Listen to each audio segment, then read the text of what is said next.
Good morning, Springfield. My name is Colin McKeag. I'm a Springfield School District employee, and we're here today because we know that when it comes to our students, the budget is more than just a stack of numbers. It's a reflection of our community's values. I'm joined in the studio by our superintendent, Dr. Peter Burrows, and our chief financial officer, Rick Pembroke, to take a deep dive into the FY27 proposed budget. Great to be with you guys. Great to be here. Thanks for having us. Our goal for the next few minutes is simple: clarity. We want to pull back the curtain on how we're investing in our students, how we're staying fiscally responsible, and exactly what this means for you as a taxpayer, whether you have kids in the district or you're a longtime resident invested in our town's future. We're here to ensure that you have the facts before you head to the polls. So I'm excited for this conversation and for you to answer some questions. We're going to open with some ideas about strategic direction. And let's start off with the student-centered philosophy. Our budget book opens with a clear mission statement about engaging students in learning that is inspiring, relevant, and dynamic. How does this specific budget translate that high-level vision into actual classroom resources? It's a great question. A lot of what we've done over the last 6 months as we've started the budget process, and I do want to start out by highlighting this. So this is our FY27 fiscal year 27 budget book.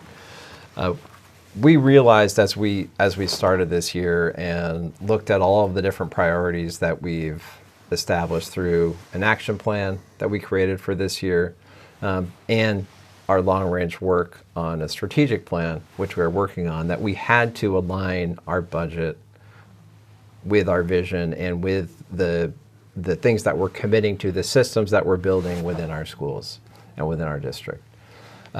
So as we started the year and started to, as you mentioned, put those numbers into like basically bridging our values with the money that we're spending, we realized that one of the ways that we really had to engage the community was, you mentioned the term clarity. We needed to be able to bring our community more into our budget. And so we talked a lot about how can we bring the community more into our budget, and that was the genesis of developing the budget book, was to provide a place for people to come and not just see the numbers, but to get a sense of what are we supporting through this budget. What are the things that we're doing that are going to make the lives of our students better, that are going to increase student outcomes, and that are going to make schools and community become more of a singular entity as opposed to two different entities. So there's a lot of work that is involved in doing that.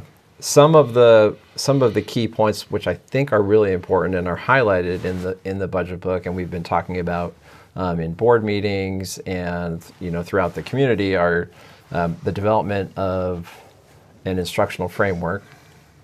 And I think for non-educators, they might say, okay, what do you mean by an instructional framework? And really, it's utilizing best practice in education, everything that we know about education, and being sure that from preschool all the way through 12th grade, that we really have our eyes on every student as they go through each grade level, that our assessments are really clear and aligned, that our approach to teaching and learning is based on the same values and the same metrics and the same structures. So that's one of the things, and that is something that as we really get more established in that instructional framework, that's going to pay dividends for decades. It's such important work. So that clarity really is for obviously a lot of clarity that we're trying to provide for the voters of Springfield and the residents of Springfield, but also clarity for those in the system as well, so that people understand how their Absolutely. work connects as those students are marching from year to year to year. So let's shift to multi-year planning. In your letter to the community, you mentioned that strong planning requires a multi-year approach. So how does this budget set the foundation for a three-year strategic plan that we are developing now?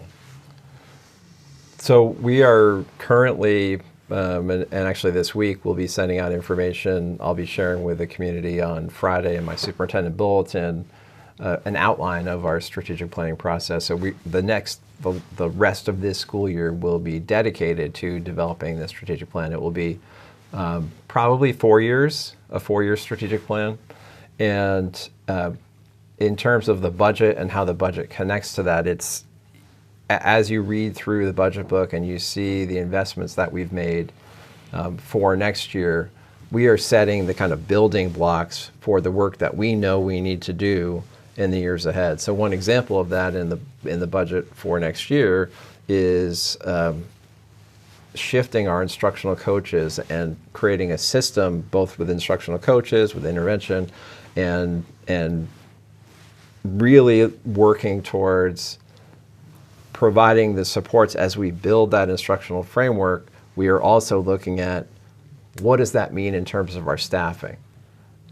And oftentimes it's not necessarily adding new positions, it's reimagining and redesigning. And that happens year to year. If we're really looking at the budget to support the work that we're committed to, then we don't just do a rollover budget where we keep everything the same. Where it's dynamic, and it should be targeted and strategic. And I think this budget is that. And we're constantly looking for ways to adapt, meet our students where they are as we move forward. Yeah. And so, the other thing I did want to mention, just the other kind of please, pillar of the FY27 budget is our work on literacy and establishing a cohesive literacy framework pre-K through 12. That was something when I came here, I recognized that that is of vital importance.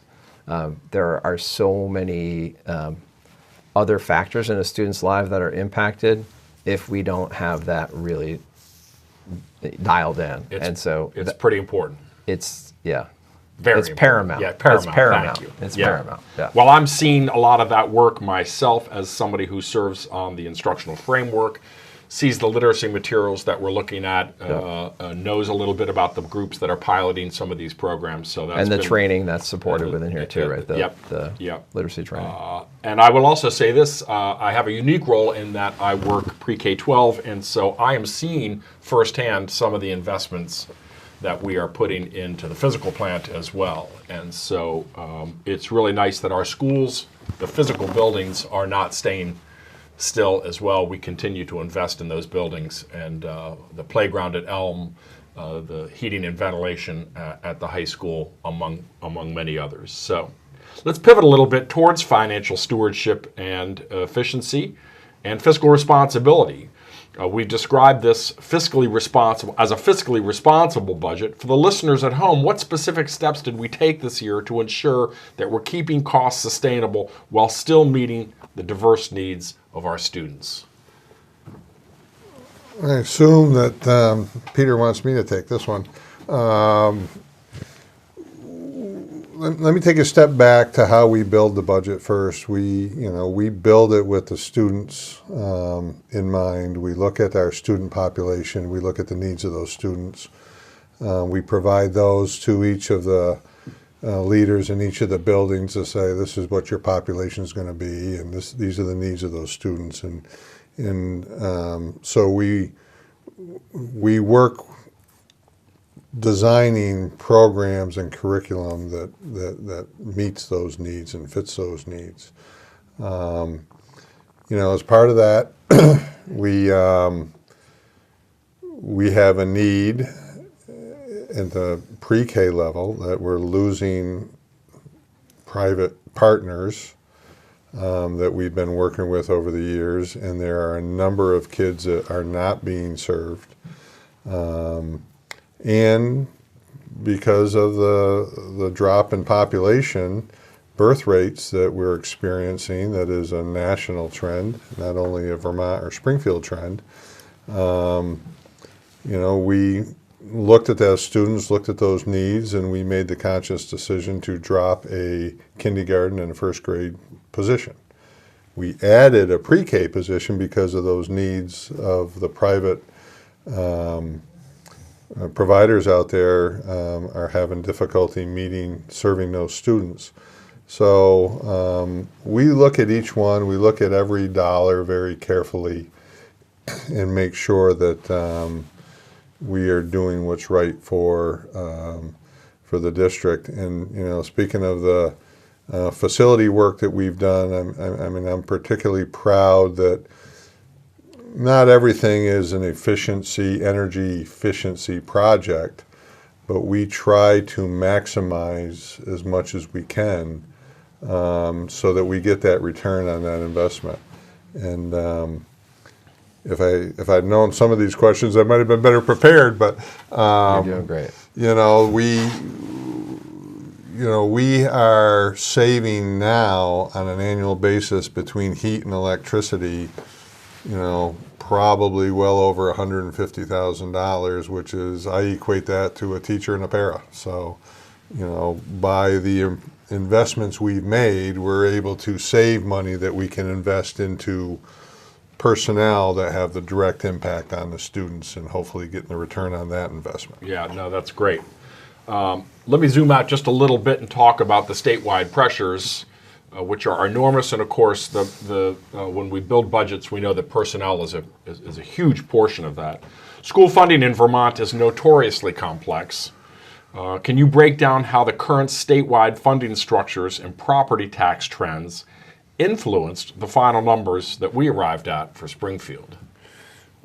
Well, as we've had many conversations, both in public meetings with the board, Peter and I privately, we've had them with principals, we've had them with community leaders. You know, the last couple of years have been very difficult to forecast what property taxes are going to be based on a significant amount of uncertainty coming out of Montpelier. So, you know, I'm particularly frustrated because I've got over 5 lot of years doing this, and historically I've been very accurate at within fractions of a penny of being able to forecast what a tax rate was going to be. Last year I couldn't do it, and this year I can't do it. I mean, there's just too much unknown. There's too much give and take that's going on in Montpelier. You know, the governor's talking about throwing $75 million at it, and then it's $105 million, but they got to take $10 million off of that, so it's really 95. And it's, you know, it's just, you know, you're shooting in the dark, and you know, it's very difficult. And again, I've been doing this probably too long, but you know, I like the funding formula. I think it makes sense. It's logical to me. Maybe not to, I don't know if everyone agrees. Maybe with not that, to everyone out there, Indeed. but you know, but it's dictated on an arbitrary yield that the legislature sets that they won't set until like the last day they walk out of the session in May or June, and it's largely predicated on what's called the common level of appraisal. That is a statewide calculation based on what the activity of the real estate market in Springfield's doing. We have neither control over any of that. Indeed. And those are the pressures, and the sad part is we won't know what those final outcomes are until end of May, early June. Yeah, it's an enormous challenge when you are trying to provide clarity in a world that's not really providing a whole lot of clarity to us. Right. I mean, Well, so what we do, and I'm sorry, Yeah, yeah. you know, what we do, you know, I think, to make our process logical to us and hopefully to the, you know, to the taxpayers, you know, our expenditures increases are less than 2%. I mean, for the last 2 years, we've beaten the Social Security cost of living. We've had declining enrollment. And, you know, every time I talk to someone about the declining enrollment, you know, you got to realize that if we lose 20 kids, they're not all out of the 4th grade class. There's one out of first, one out of kindergarten, one out of the senior. So you can't always reduce a teacher in any one year. It's it's a step down effect, and that's kind of what we're doing this year. We were on the cusp of maybe cutting those kindergarten and first grade teachers last year, but we were right there, and now the population's dropped that that you can cut them. So even though our expenditures are, we think, pretty reasonable, pretty well beaten inflation. 1.9. And, our revenue is being local revenue, which isn't local revenue, which is a non-property tax revenue, is taking a hit. Again, I'm going to be, I point to Montpelier a lot, which is in that direction. They've reduced the special ed funding formula. We still get a lot of money for our special ed, but they've reduced that, so that's put pressure on us. So our revenue has gone down a little bit. Our student population's gone down a bit, so our cost per pupil is up. Now, we're still right about the state average, so we're not anywhere near the penalty threshold, but that, in a very brief, complicated way, is basically the funding formula. And our expenses are very reasonable. Our revenues are down for things that we don't have control over. Our student population is down, so our cost per pupil is up. So that's going to drive the tax rate. And I was going to mention, every year you kind of come back to the drawing board to try to figure out how to present Vermont's ed funding system to the public so they understand. And it's notoriously hard for many people to understand if they're not in the work. The budget book does outline in as clear a format as possible how it works, how much Springfield voters are paying versus how much the state is paying. When people see our budget, they think, oh wow, $42 million budget. That sounds like a lot for Springfield. When you look at what we're paying, it's just a portion of that. And we have all of that information in here. These are questions that come up every year that we're responding to and making clear. The other thing I wanted to mention is, you were talking about Act 73 and the work happening in Montpelier. As Rick mentioned, there are a lot of unknowns in terms of what our kind of final tax number will be, and so we're in a little bit of a strange spot there. There's also a lot of talk around redistricting and other things too. So it is this budget is developed at a year when the governor, legislators, and I think many community members are asking for a pretty seismic shift in how districts are organized and how they're funded. So it's been that part of it has been interesting in terms of like what Rick and I and really everyone in our district have been talking about is let's really focus on what we can control and what we know we need to do for our students and be as thoughtful as we can, be as communicative as we can about why we're doing this so people can see that connection as well. And I think it's been great. Like, we've done a lot of outreach, we've done a lot of community conversations, and in talking with the public,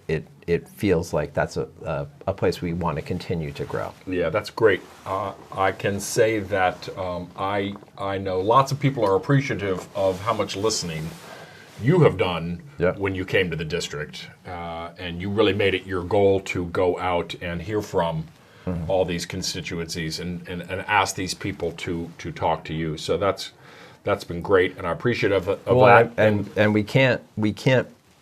I think it's both the budget and all of the work that we commit to collectively.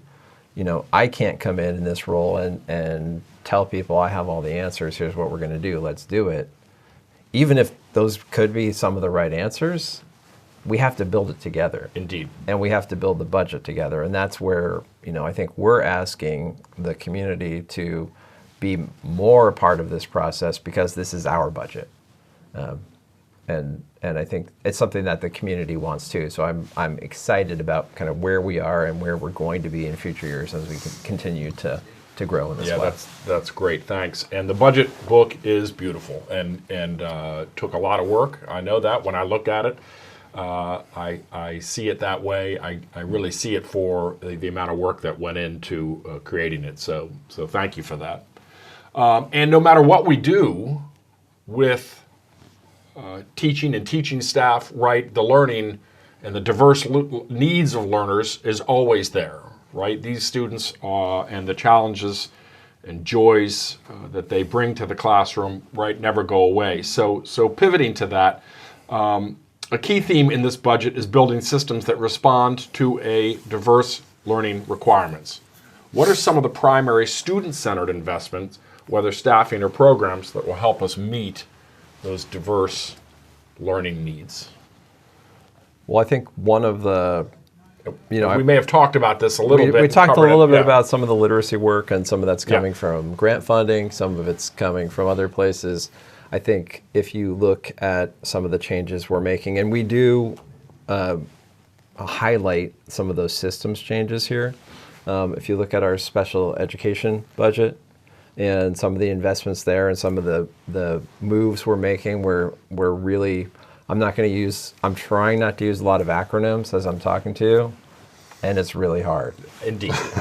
Indeed, we're in the biz. But we are working on building systems within special education, and the investments within this budget provide for the both general education supports and the special education supports, so that we have one system. In many school districts throughout the country, there's a real problem with special education becoming this separate system from general education. That can't be. We have to have one system, and so we are working on both staffing positions and programmatic changes that will help to create one system as opposed to two.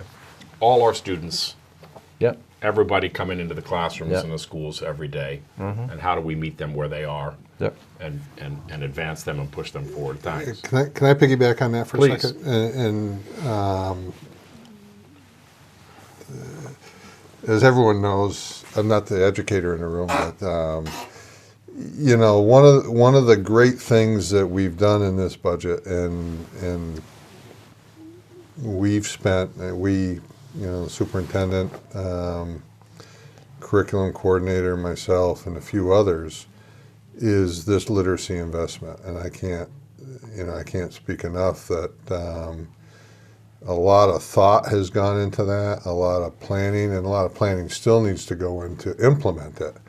But as far as what this budget, and we've done a great job, and I think we do a great job of leveraging state and federal grants as much as we can, and a good portion of that literacy investment is funded through state and federal grants. There's some in here with some personnel training and stuff that we need to implement it. But going back to the ventilation system you mentioned earlier, I mean, we maximize the possible leverage of those federal dollars to get a state-of-the-art ventilation system in the high school. And I think it cost the district $150,000 or something. I mean, it was an $8 million project that the taxpayers paid about $150 for. And we're doing a similar thing on a much smaller scale. Literacy's not costing $8 million.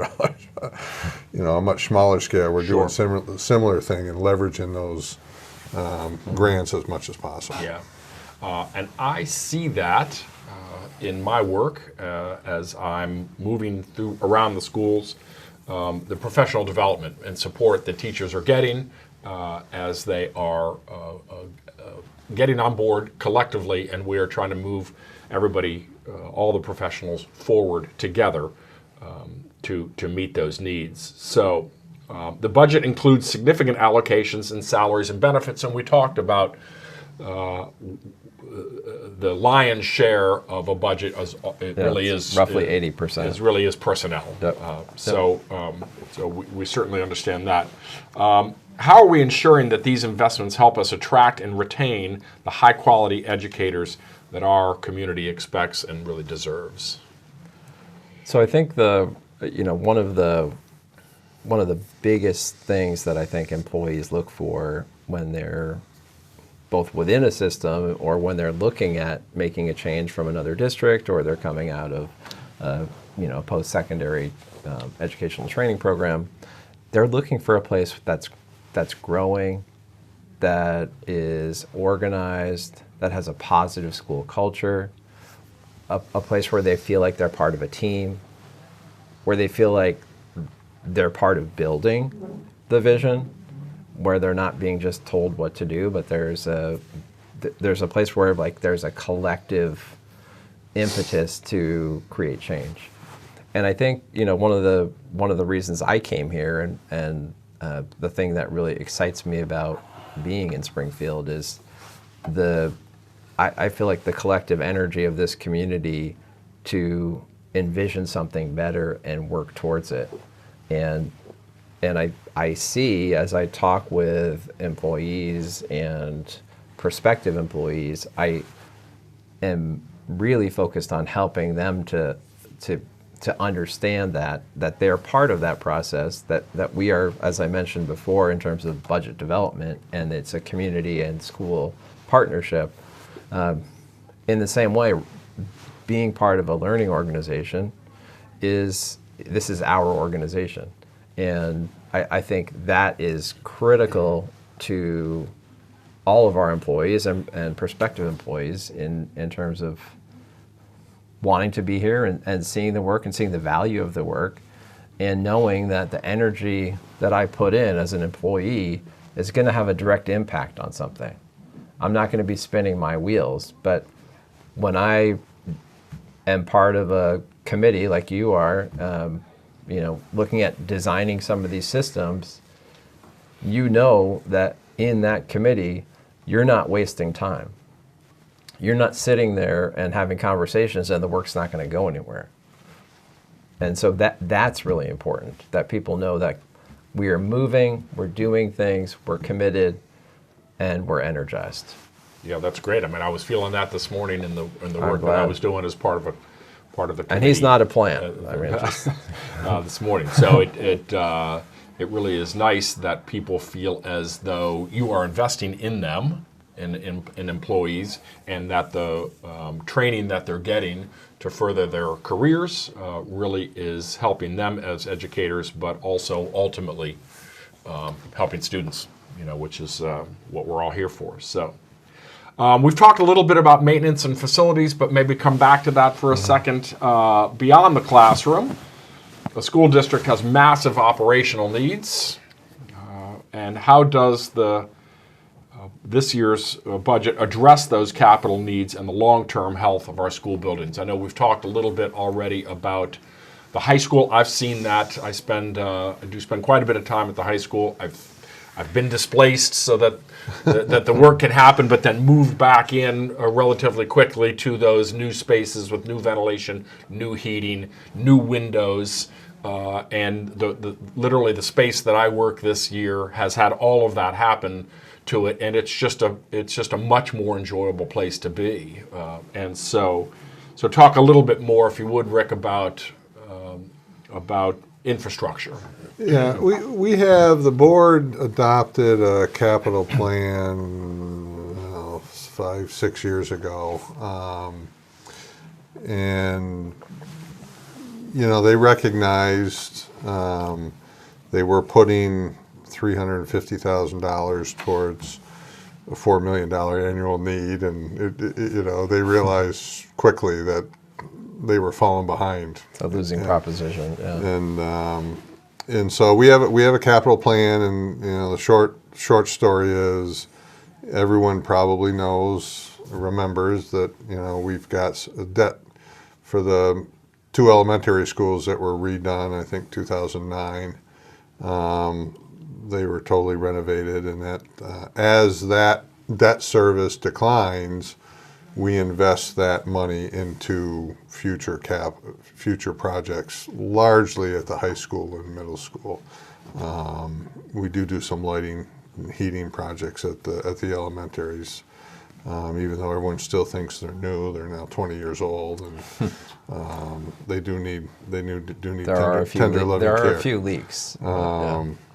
But you know, we balance the needs of the facilities again against the needs of the students. And for example, you know, last night I don't know when this is going to air, but Monday the 16th board meeting, they approved this coming summer's projects, which largely are driven by student needs in the nursing areas with needs that students have. We need to do some upgrades and improvements in those areas. We're constantly looking. We should replace all the windows at the high school. We should replace all the windows at the middle school. You know, roofs need to be replaced. Heating systems need to be replaced over time. But we have a plan. Part of that plan is a replacement reserve within the capital fund. So as we replace a furnace, we know what its useful life is. We know what its cost is. You know, we put 1/30 of that in aside. So in 30 years, we've got the cash to replace it. So we don't need to go out and put another bond or take on that additional spending. So I think we have a good plan in place. We've been commended by people around the state, and they've copied our plan and probably used a little different formulas, a little different numbers, but the guts of it are there. And you know, we're not ignoring it. And you know, you brought up the playground at Elm Hill. Another example of leveraging those dollars. I mean, a big portion of that was federal dollars that we got to pay for that. We didn't, you know, the taxpayers didn't have to spend much of that money. Again, I'm thinking, don't quote me on this, but I want to say that, you know, local taxpayers was about $40,000 for that, and that was probably one piece of equipment. Yeah. No, it's as somebody who has been there and watched the joy that new space brings. I would also add the courtyard, the renovation to the courtyards, right? And so when I see the smiles on kids' faces and the joy they're having, it's really I get it. Well, and the nice thing about that too is, I mean, it's not only the kids during school days. Everybody uses it. True. I mean, the community is now using it 24/7. Yeah. And it's an asset to the community. It's not just Elm Hills. And you mentioned earlier the board. We would be remiss not to thank the board, just in general, I guess I would say, for their devotion to the work here. It's that's really I mean, it's difficult to put in that much time in essentially an unpaid gig, and I really, you know, they do a lot of work, and I'm grateful for their efforts on our behalf. Absolutely, yeah. And they're a big part of the budget. Obviously, the budget is theirs, Indeed. right? Like Indeed. When you look at the role of a board member, you know, they are at the kind of the highest level of the budget development process, and we do explain that within the budget book, and there are little bios of them in here just to kind of share, you know, what is the board's involvement in developing this, and like I said, they ultimately adopt the budget. They provide guidance to us, so we really do lean on the board and look to the board for direction from the very beginning. So not just in, you know, most people in the public see this in December and January that there's lots of board activity, but Rick and I and everyone else are working with the board prior to that to get a sense of both kind of the investment vision, you know, like what kinds of things are we investing in? I'm not talking about like minute details here, but high level.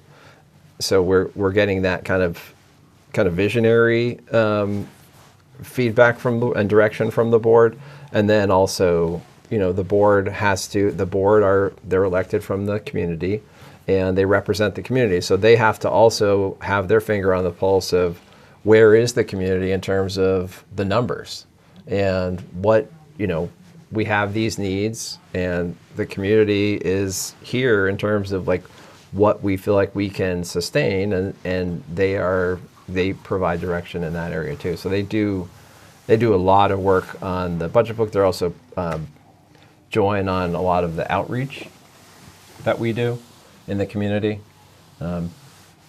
Anywhere from like being at the co-op to the transfer station to the library. They will be there to. They are very present. To engage. Yeah. Yep. No, that's great. Yep. And my other shout out quickly would be to the maintenance and custodial staffs who maintain these buildings after we put these investments in them. I see them, I know them, and am appreciative of all the work that they do to keep those buildings really beautiful. So let's pivot a little bit to return on investment. We've also talked and touched on this a little bit, but when residents look at their tax bills, they want to know what their return on investment is. How does a strong, well-funded school district directly benefit the property values and overall quality of life for everyone in Springfield, even those without kids in school? So It's a great question. that's a big question. I've got ideas. You've got ideas. Okay. Who wants to start? Go ahead. Okay. I mean, I think it's clear to everyone in any town that strong schools create a strong community. And when a community doesn't have strong schools and there isn't strong support for schools, as families are looking at where they're going to move and they come to this area and they look at towns around here, one of the first things they're looking for is the strength of the schools. So the schools provide a life to a town that goes well beyond, and you mentioned earlier, people who don't have kids in schools. There's obviously an impact on real estate values, but even more than that, I think it's what it provides in terms of people who graduate from Springfield High School wanting to stay in Springfield and raise a family here. So it begets, I think, a lot of the things that we've been talking about in Springfield, and many different people are working with many different organizations to try to move this work from Springfield on the Move to Project Action, right? Like there's lots of places where people in the community are coming together to envision what Springfield kind of could be as we move forward. And I think schools are an absolutely critical central pillar of that. Even if when you look at the impact, it's not a direct impact where you can, it's not a straight line. It's more of a, it's more kind of like comprehensive. Sure. Yeah. Got any thoughts on that, Rick? Well, my typical answer to this type of question is, everyone loves a high property value when they're selling their real estate. They hate it when they're paying their taxes on their real estate. Sure. And I mentioned the common level of appraisal earlier, which is a state calculation based on, local values. Property values are going up in Springfield. Now, again, if you're paying taxes, you hate that. If you're selling your home, you think it's great, But I agree with Peter. I mean, I think a strong education system plays a big role in that. And I'm not in the weeds. I don't know. I'm aware of a number of housing projects that are on the billboard. People are talking about doing in town. Great. I don't think they would be doing those if there wasn't a desire for people to come here. And typically a big reason why someone wants to come to a community is the school system. And, and that's why we need to have the investment, in our school system. So we attract those high quality, property owners that want to invest into the community. Yeah, I mean, that's, lastly, to begin to think about wrapping things up, that really is about not maintaining the status quo and the way in which this budget adds value to the community, right? The work we're doing is for the school district, but the school district is part of the community, right? These concentric circles that ultimately we are trying to float, help float this entire boat. Any final thoughts on the ways in which growth and momentum we're seeing in our schools today make Springfield a more desirable place 3 years from now, 5 years from now, as we're moving forward? Yeah. Well, I think that's the right tag ending there at 3 to 5 years is we need to, we're beginning a strategic planning process. For us to create the kind of change that we want to see, we need to really invest our time, our energy, our hearts, everything, right?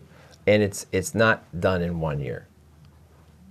It's done over a number of years, and it's done through really consistent, thoughtful planning and strategy.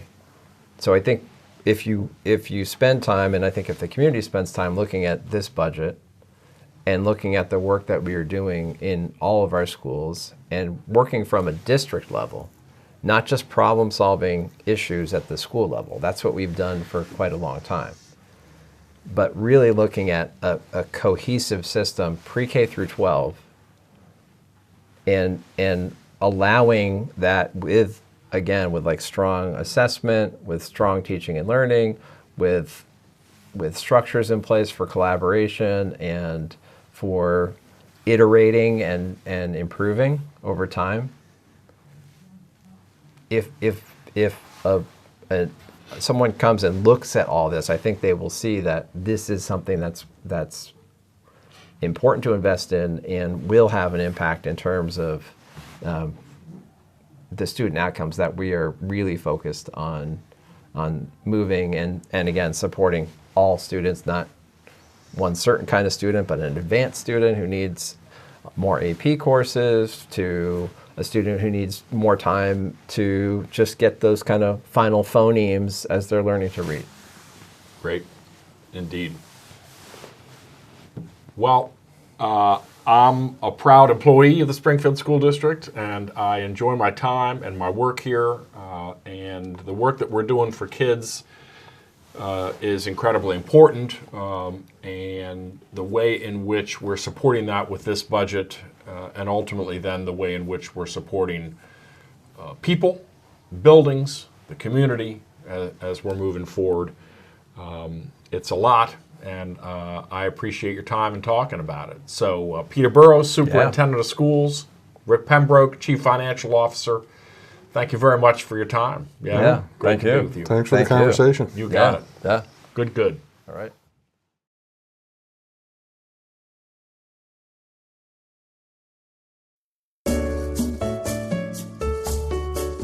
To order copies of this program, please call 802-885-6248. This program was created using equipment of SAPA TV. The views and opinions expressed in this video are not necessarily those of SAPA TV or its staff. Visit us online at www.sapatv.org. Thanks for watching.